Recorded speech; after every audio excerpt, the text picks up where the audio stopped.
हमारे पास मैंने पहले भी कहा है कि LCR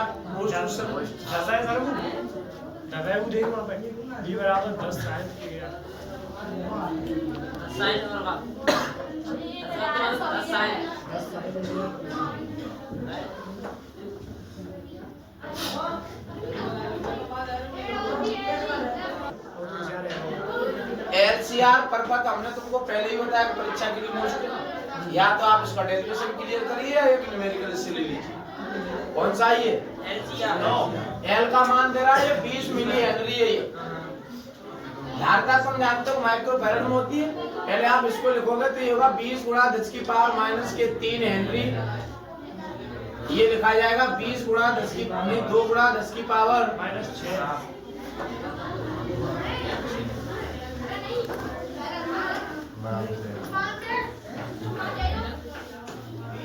2 गुणा 10 की पावर माइनस के 6 फैरड और 1000 ओम, यानी 1 किलो ओम को 1000 ओम लिख दिया मैंने। अब सबसे पहले आप जो समीकरण दे रहा है उसकी आप तुलना करेंगे तो B0 बराबर मिलेगा तुम्हें 10 वोल्ट मिलेगा कि नहीं? Yes sir. ओमेगा बराबर मिलेगा 1000 रेडियन पर सेकंड, 1000 रेडियन पर सेकंड मिलेगा ये। अब दोनों चीज तुम्हें मिल चुकी है। अब LCR जो परपथ दे रहा है हमको, आप एक चीज ये बता दीजिए इसमें पूछ क्या रहा है? अब ये तो बता दो। चित्र पूछ रहा है प्रेरकीय तथा धारकीय प्रतिघात, प्रेरकी यानी XL और XC, इन दोनों की वैल्यू पूछ रहा है। और दूसरा है अनुनाद की दशा में अनुप्रयुक्त वोल्टता की आवृत्ति। ठीक है। और एक और है, सुनो, हम जानते हैं XL बराबर क्या होता है? Omega L। ओमेगा का मान हम निकाल चुके हैं 1000। L का मान वो दे रहा ऊपर 20 गुणा 10 की पावर माइनस 3 0 से 3 घात हट गई है 20 ओम। XC बराबर क्या होता है? 1 ओमेगा C। ओमेगा का मान 1000, C का मान वो दे रहा है 2 गुणा 10 की पावर माइनस के 6 घात, 3 0 से 3 घात हट गई, 3 माइनस ऊपर जाएगी 1000 हो गया। 1000 में 2 का भाग दोगे कितना होगा? ये 500। अब हमको एक चीज आप ये बताओ, यहाँ देखो XL का मान तो 20 आ रहा है, XC का मान 500 आ रहा है। अनुनादी स्थिति तो है नहीं, चौक अनुनादी स्थिति में क्या होता है? XL और XC बराबर होता है। सही है। अब और कुछ पूछ रहा है? अनुनादी की दशा में वोल्टता की आवृत्ति N बराबर आवृत्ति पूछ रहा है अनुनादी में। अनुनाद तो है ही नहीं, लेकिन अनुनाद है नहीं, लेकिन आवृत्ति का सूत्र लगाना है अनुनादी स्थिति में। तो हम जानते हैं ना अनुनादी स्थिति में जो आवृत्ति का सूत्र होता है बराबर 2 पाई अंडर LC। ये आवृत्ति अनुनादी स्थिति में होती है। लगा दीजिए 1 बट्टे में 2 गुणा 3.14। L का मान कितना है? 20 गुणा 10 की पावर माइनस के 3 और C का मान 2 गुणा 10 की पावर माइनस के 6। कोई दिक्कत तो हो रही है? 2 गुणा 3.14 इनटू, सुनो, 1 0 से मैंने यहाँ एक घात कम कर दी। सही है ना? 1 0 से मैंने एक घात कम करी, 2 दूना कितना हो गया? 4 को मैंने बाहर निकाल दिया, 2 आ गए।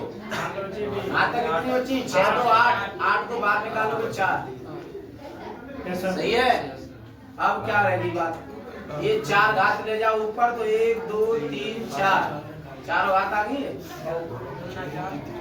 नीचे 314 दूनी 628, 628 दूनी 1256, दशमलव के अंक हुआ था नीचे, और नीचे से 2 अंक हटाओगे तो 2 जीरो को बढ़ा दो। कोई दिक्कत तो कर आज तक नहीं होती। ये ऊपर कितना है देखो, इकाई, दहाई, सैकड़ा, हजार, 10,000, लाख, 10 लाख। 10 लाख में आपको 1256 का भाग देना, ठीक है ना? तो 1256 का आप भाग दोगे तो तुम जानते हो 12 × 96 7 बार जाएगा। यहाँ तक बात होगी। 7 1 2 3 4 4 5 6 1256 7 बार गया, इनका गुणा करो 12 सत्ते 84, 5 सत्ते 35 और 6 सत्ते 42। समझ रहे हो ना? तीनों पाड़े मैंने यहाँ पढ़ दिए। कितना हो गया? 84, 87, 87.5 वो 42, 92, 8792 हो गया। 10 में से 2 गया 8, 9 में से 9 गया 0, 9 में से 7 गया 2, 9 में से गया 8, थोड़ा ही कम पड़ गया। एक 0 का फिर यहाँ उतारा ले लीजिए, ये 12080 हो गया। ये कितना तुम्हारे पास है? 1256 है। ये 1256 का अगर पाड़ा पढ़ोगे तो 10 बार पढ़ने पर 12560 हो, 9 बेर जाएगा। सही है? 9 बार इसका पाड़ा पढ़ना है। अब का पढ़ दो, कैसे पढ़ोगे बताओ? 12 गुणा का 2 आवे और 9 गुणा तो होगा काय में ऐसे 9 का गुणा और सीधा 9 का पाड़ा ऐसे पढ़ दो। मैं पढ़ देता हूँ। सीधा पढ़ दो। कितना होगा भाई बताओ, तुम मुझे बताओ तो सही। है तुम ऐसे तो दिमाग भी लगाते रहोगे। एक कितना आवृत्ति की जो वैल्यू आ रही है 7 में से कितनी आ रही है? 7961 हर्ट्ज। कितना आ रहा बताओ? सही है। सही है ना? बिल्कुल। तो वीडियो को तो लाइक कर अभी स्थिति में परवल की प्रतिवाद हाँ बोलो बोलो। अनुनाद की स्थिति की प्रतिवाद अब सुनो, परपथ कौन सा ये? आपको यहाँ कंफ्यूज वाला सवाल है। परपथ एलसीआर है, स्थिति अनुनादी नहीं है और पूछ अनुनादी रहा है। समझ रहे हो मेरी बात को? अनुनादी नहीं है, फिर भी अनुनादी कह रहा है। तो आप जानते हैं कि एलसीआर परपथ की अनुनादी स्थिति में प्रतिवादा प्रतिरोध के चित्र का नामकरण। पहले इसके ये बता दो, पूछ कर रही है। R1 R2 R3 में प्रवाहित धारा है। ठीक है। सेलों का अंतरिक्ष प्रतिरोध नगण्य है।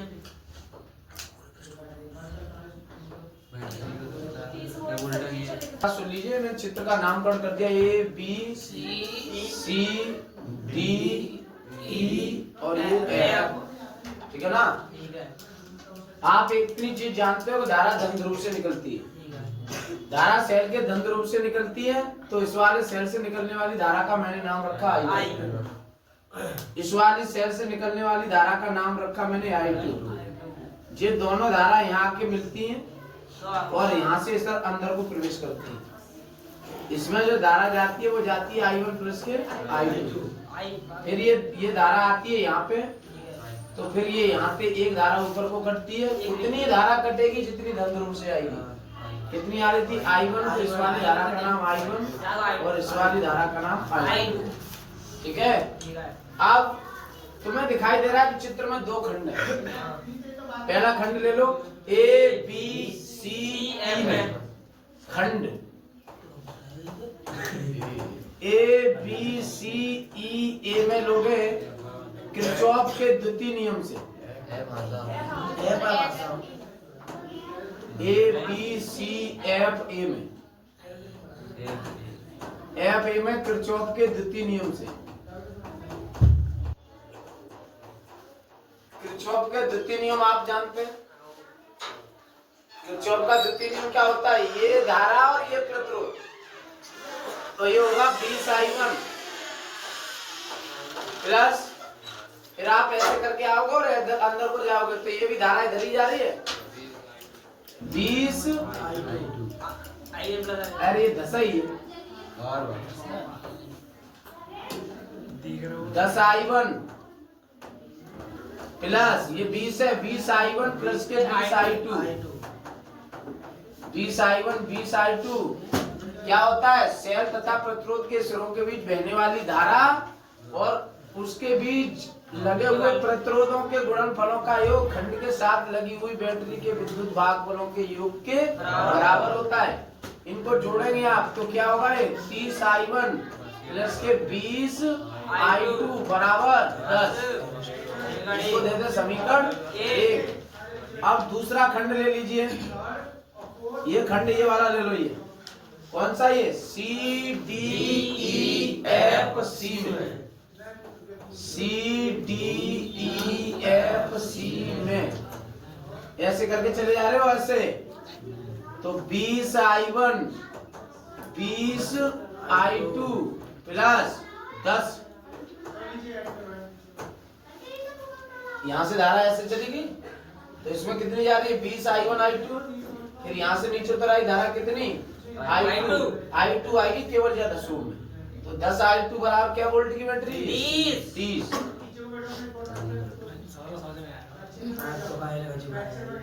20I1 30I2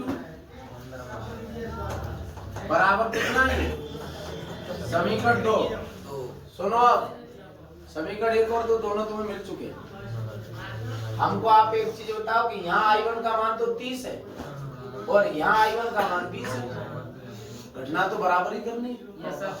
तो ऐसा करो यहाँ 2 का गुणा कर दो, यहाँ 3 का कर दो। समीकरण 1 में 2 का गुणा करोगे तो ये होगा 60I1 40I2 बराबर के 20।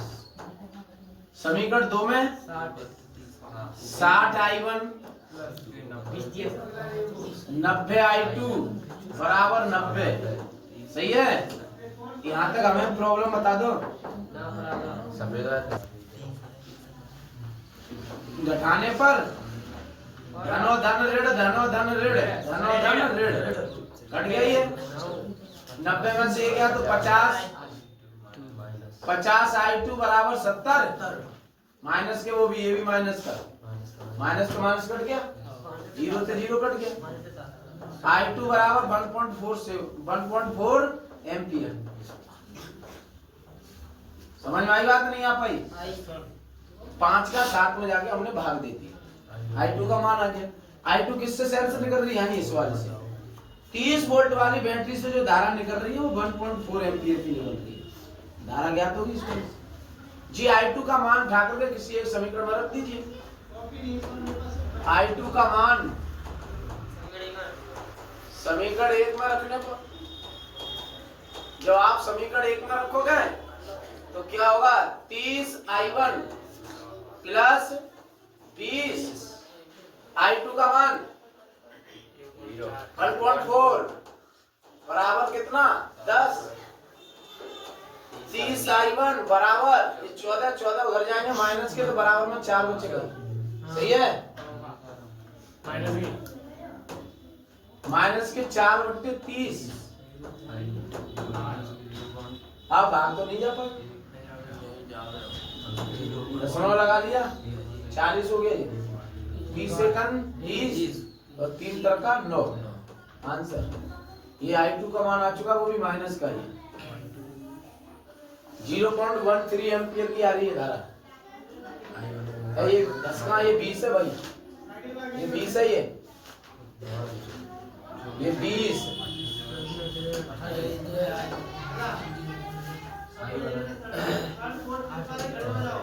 ये 30I1 ये 14 2 1 0 से हट गया 14 28 आएंगे, उधर क्या बचाएंगे माइनस के 18 और I1 बराबर निकालोगे तो माइनस के 18 बट्टे में 30 36 18 छिपैया 30 यानी I1 बराबर आ रहा माइनस के 0.6 एम्पियर।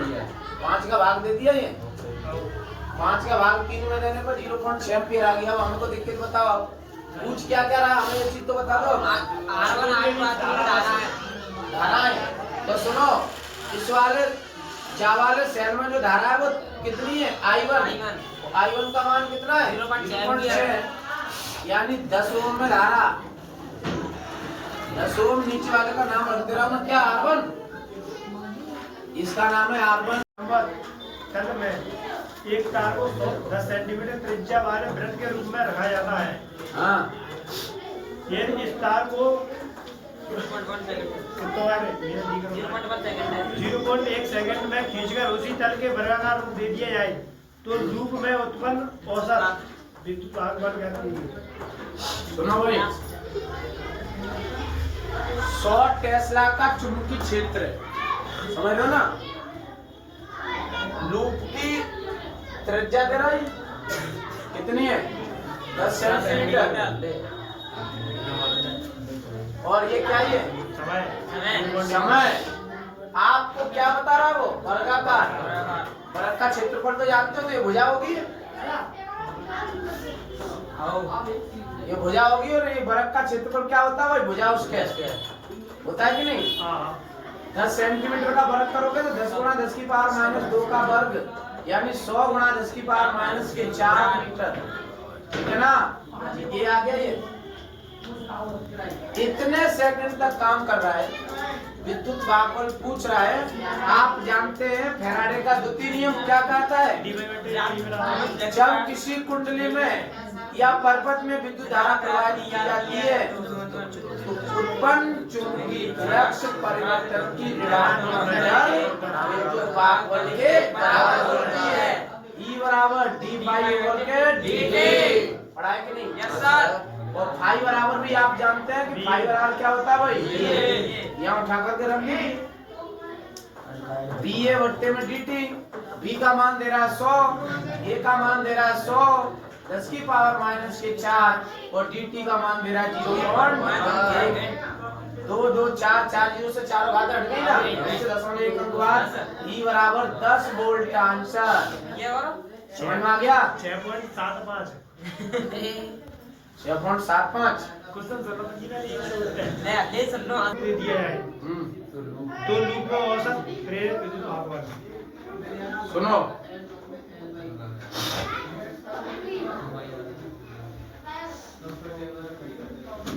नहीं करो वाले के वो बनेगा ना।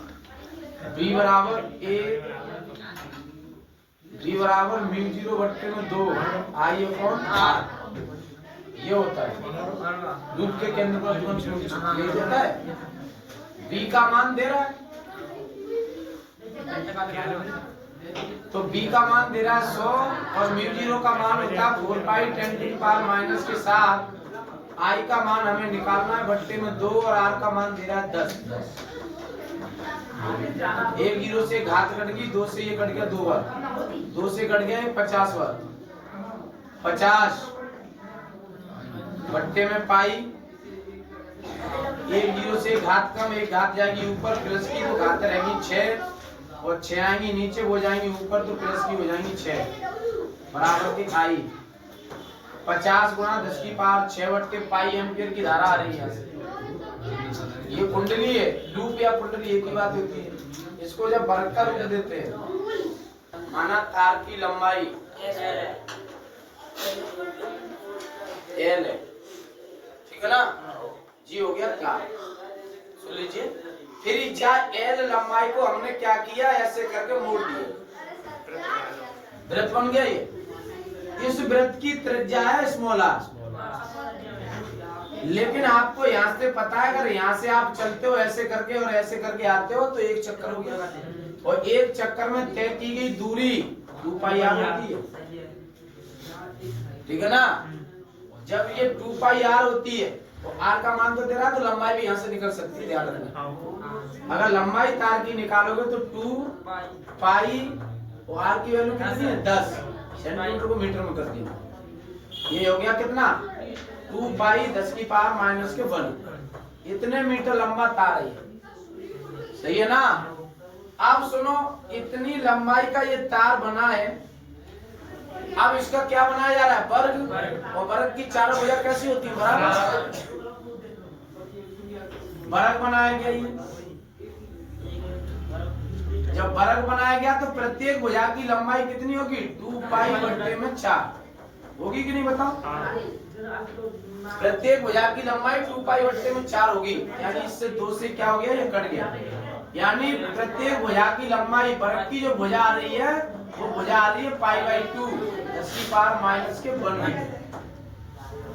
अब आपको बनाना वर्ग का क्षेत्रफल। जब वर्ग का क्षेत्रफल बनाओगे तो वर्ग का क्षेत्रफल क्या होता है भाई? भुजा होता है कि नहीं?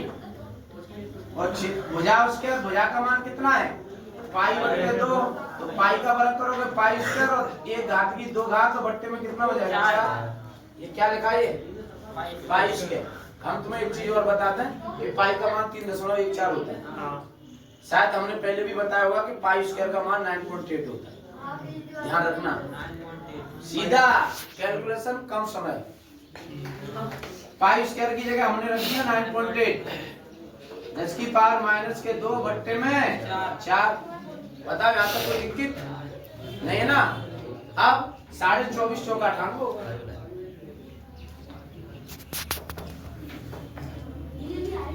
24.5 सही है ना। ये 4 का आप भाग दोगे इतना ही आएगा। हमने सीधा पढ़ा पढ़ दिया 24.5 चौका 98, 10 की पावर माइनस के 2, ये वर्ग मीटर, ये क्षेत्रफल आ गई। ये एक ही वैल्यू आ गई है। आपको विद्युत भागबल पूछ रहा है भाई, जानते हो ना E बराबर d5 ओवर के dt होता है, और d5 बराबर क्या होता है b बट्टे में dt। b का मान ऊपर दे रहा है कितना 100, a का मान 2.45, 10 की पावर माइनस के 2, और dt का मान 0.1। सही है। E बराबर 2 जीरो से 2 घात हट गई है, 2 जीरो से 2 घात हट गई, नीचे दशमलव था, 1 जीरो लगा के दशमलव से दशमलव भी हट जाएगा, आंसर 24.5 वोल्ट आएगा। पहले लूप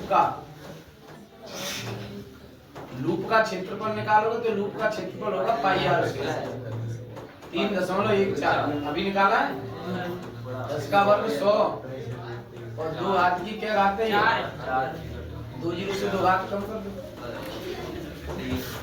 बात मत करिए भाई आप लोग, इसका नाम रख दो A1। आप सुनो, ये L लंबाई का एक लूप था ये, ठीक है ना, और L बराबर आप निकालोगे तो 2 पाई आर हो गई वृत्त की परिधि। वृत्त की परिधि 2 पाई आर होगी, और इस परिधि को क्या बनाया गया भाई, वर्ग बनाया गया।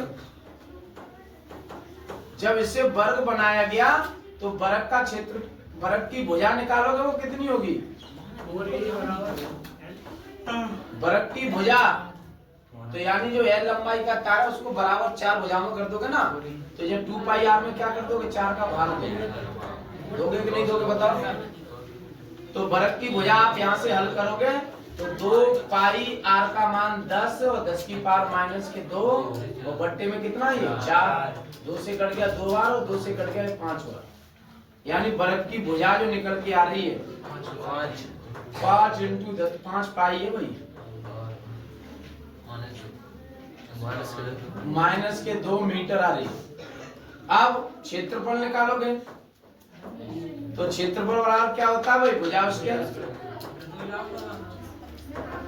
इसका वर्ग करोगे 5 का वर्ग होता है 25, फिर क्या ये पाई का वर्ग होता है 9.8, ध्यान रखना ये। अब बात मत रहिए, देखो बात नहीं, और 10 की पावर कितना माइनस के 4, ठीक है ना। 98 25 का गुणा कर लो, 98 बड़े 245, 245 10 टू द पावर माइनस के 4 वर्ग मीटर। ये तुम्हारा A2 रख दो इसका नाम, और इसका नाम रख लीजिए A1। यहाँ घात कितनी है 4, यहाँ घात कितनी है 2 अंक पीछे ले जाओ यहाँ से, तो ये 314 गुणा 10 की पावर माइनस के 4 वर्ग मीटर। पहले क्षेत्रफल 314 था, 245 रह गया, तरीका तो वही है। किया भी ऐसे तो तुम जानते हो विद्युत भागफल E बराबर क्या होता है d5 ओवर के, E बराबर फाई बराबर क्या होता है b बट्टे में dt, b वैसे का वैसा, क्षेत्रफल को लिख दीजिए A1 माइनस के A2 बट्टे में dt। b का मान दे रहा है 100 और इसका मान दे रहा है 314 गुणा 10 की पावर माइनस के 4, और माइनस A1 का मान कितना है 245, 245 माइनस के 4 बट्टे में 0.1, dt का मान रख दिए, दशमलव हटाओगे 0 हो जाएगी यहाँ। अब E बराबर 1000 को मैंने 3 घात लिख दी है, 314 में से आप इसको घटा दीजिए, 14 55 69 होता है। 69 10 की पावर माइनस की 4, सही है। 4 घात में से 3 घात हट गई है, तो 69 गुणा 10 की पावर माइनस से 10 एकम का आगे बढ़ा दीजिए, 6.9 वोल्ट आंसर आ रहा है। हो गया, ठीक है। बरक बनाया गया तो बरक की भुजा निकालोगे, और बरक की भुजा निकालिए, बरक की जो वृत्तार की लंबाई निकाली वो कितनी है, 2 पाई आर। उस लंबाई में 4 का भाग दिया तो वो क्या बनेगी, बरक की भुजा। बरक की भुजा निकल के आई है 5 पाई 10 की पावर माइनस के 2। बरक का क्षेत्रफल निकाला तो इसका नाम रख दिया A2, और इसका वृत्त का क्षेत्रफल निकाला उसका नाम रख दिया A1। विद्युत वाहक बल पूछ रहा है, फैराडे के द्वितीय नियम से आप जानते हो क्या होता है। फैराडे का द्वितीय नियम, जब किसी कुंडली या पर्वत में विद्युत धारा प्रवाहित की जाती है तो पर्वत के अंदर उत्पन्न विद्युत वाहक बल होता है जो चुंबकीय फ्लक्स परिवर्तन की ऋणात्मक करके बराबर होता है।